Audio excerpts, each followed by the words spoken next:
Have just got some news in. We've been told both Iran's supreme leader and the president are both alive. Here's some more from Iran's foreign ministry spokesperson.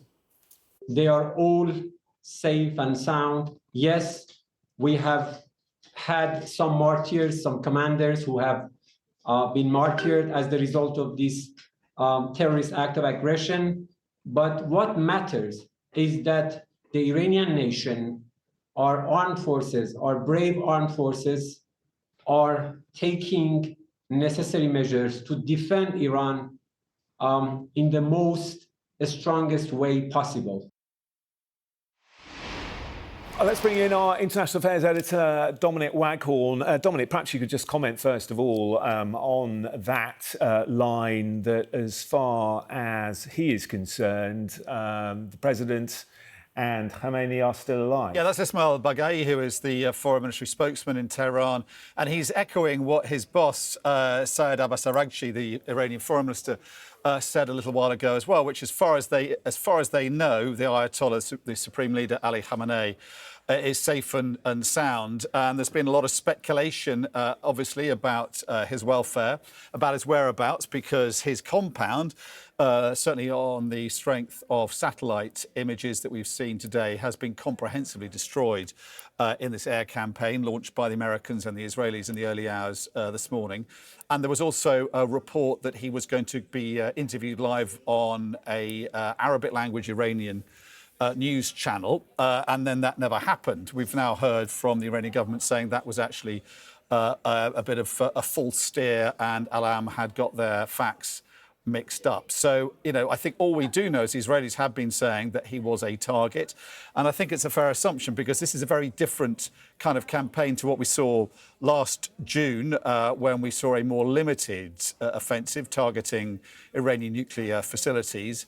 We've heard really from both the Americans and the Israelis that this is, in everything but sort of explicitly stated aims and attempts to topple the regime in Iran. And if you're going to do that, then decapitating it will involve either arresting or kidnapping or killing, some way or another, removing from the picture Ali Khamenei, who, although he is 86, he is the supreme leader of Iran. Iran has many sort of multifaceted system of power and government. It's got the systems of the branches of government. It's got the judiciary. It's got the IRGC. It's got the Basij. It's got the clerics and the religious elements as well. They all have a certain amount of autonomy, but the one man who has the final say is the supreme leader, who lives up to his name. And therefore, if you want to decapitate that regime and change it and topple it, then he's the man you go after. So all we have so far is these two diplomats, Baghai and Araghchi, saying as far as they know, the supreme leader is safe and sound.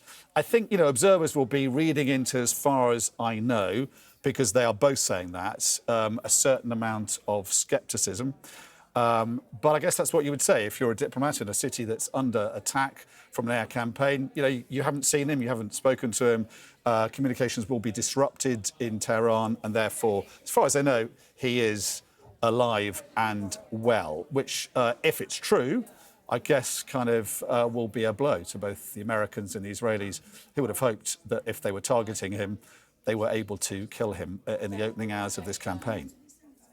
Dominic, we've just heard in the last few seconds Israeli Prime Minister Benjamin Netanyahu is going to deliver a statement at 6 o'clock, so in 5 minutes' time or so. Clearly, he will be delighted that Donald Trump is on board with all of this, that things have gone ahead as planned. Apparently, they've been in the planning for weeks. What else do you think he's going to say?